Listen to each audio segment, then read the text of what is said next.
Hi, my name is Norima Were, an advocate working on health-related human rights. Welcome to the second module of this course where we will be discussing the legislative framework on sexual and reproductive health and rights in Kenya. At the end of this module, you will understand the legislative framework on sexual and reproductive health and rights, the gaps in the law, and the opportunities available for you as a doctor to participate in the process.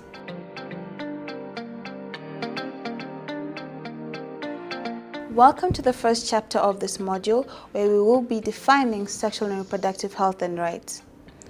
Sexual and reproductive health is an essential component of the right to the highest attainable standard of health, which is recognized in a number of national and international instruments.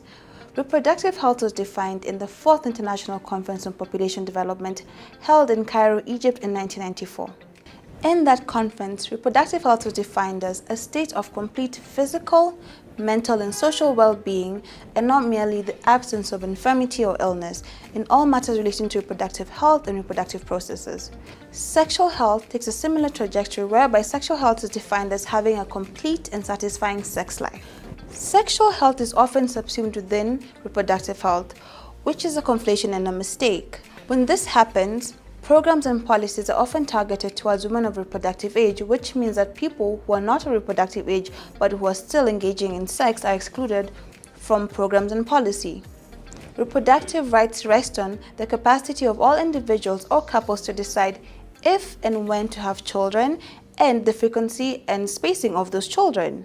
Sexual rights, unfortunately, have not been as well articulated. There has been a global debate on whether or not to have a definition for sexual rights, and at present there isn't an agreed upon definition. However, sexual rights do assume or do presume the right to have a safe and satisfying sex life. Sexual and reproductive rights do not entail a new set of rights.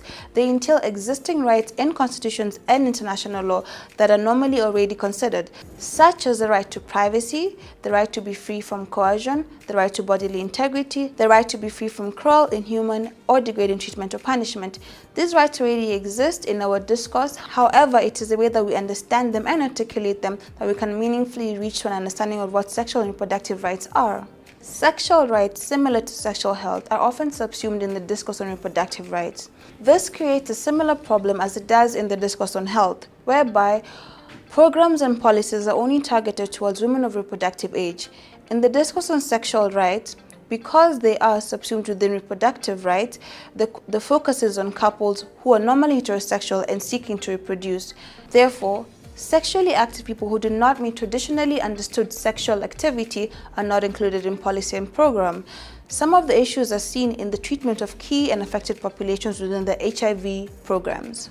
Another noteworthy issue is that men are often excluded from a discourse on sexual and reproductive rights as rights holders because they're not the conduit with which reproduction happens, and therefore, when sexual rights and reproductive rights are conflated, they are not considered. Thus, in order for Kenya to meet its obligations, we have to have a clear definition of sexual and reproductive health and rights. In understanding these issues, we will be able to respect, promote, protect, and fulfill these rights.